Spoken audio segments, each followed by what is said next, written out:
So in this short film, I'm going to show you how to add events to Merlin's diary. It's very straightforward. When you first come to Merlin's diary, that's www.merlinsdiary.com, you'll see a page that looks something like this. The first thing you need to do to add events is to register, to have an account. So click on the register button in the top right hand corner up here. And when that comes up, you now have a form, very simple form.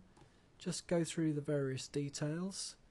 One note to add about the form is that you have the opportunity to add organizer specific details, which will come up and show in your profile alongside any events that you have. So your company name, you might want to add that if you have a company doing these sorts of things. And also if you host events generally in the same address, in the same place, it's worth putting in the address and the postcode, and then every time you come to list a new event, this will be the default address that shows up. You can always change it at a later date anyway if you need to. But if you're hosting out of one venue generally, worth fitting those through.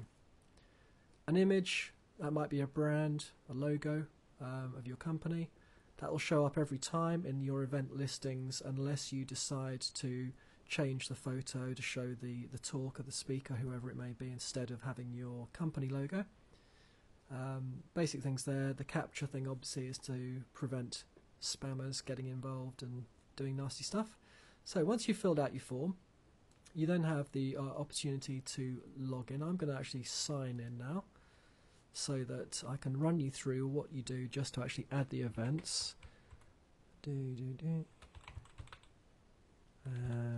once I've done that, so we'll be able to go straight to this tab here, which is the My Events tab. So go to there, and then you have the option of My Events here, which will just show you what your events are, your stats, and your stats show you various groovy little things, how many people have actually visited your particular event, and how many have gone on to visit maybe the website that you've got linked. But this is the one we're interested in today. It's the Post New Event button. Okay, so straightforward down here as well. You've got a lovely wizard help bar box here on the right hand side. That will talk you through the whole thing of adding your events. So you just put in your title and a short subtitle. You need to keep these fairly limited in length. It's about 80 characters or so the subtitle can be. Put in your description in the main description box. That can be pretty much as long as it needs to be, as you want it to. The date that the event starts and the start time, the day, whether it ends on the same day, and the finish time. If you want to have this same event, so it might be, for instance, a yoga class or a meditation class or something, and you want to repeat the same event over a period of time, you can click that box and you'll have the opportunity to repeat the event up to 8 times. So 8 times altogether, 7 repeats, that is. That's if you've got a repeat class going on. Here you can see my details because I put them in the default bar when I set my account up, so they come up naturally, but I can change those if I want to, if my particular event is going on in a different venue.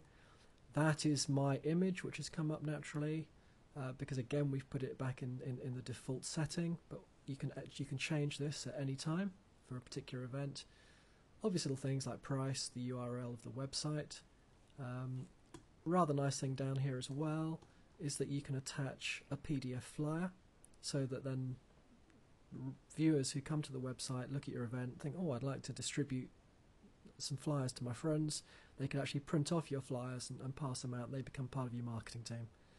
Do the capture code thing again, hit continue, and you'll be given the chance to preview the event. At that point, it goes to the Merlin's Diary office, who will look through it pretty quickly to make sure that it's appropriate for the site, and all being well, will then get listed in a pretty short space of time and be live on the site itself. And so when people then start searching for your events, they'll be in there, and hopefully you'll be starting to get people come to the event as a result of using Merlin's Diary. Thanks very much. That's the one for today.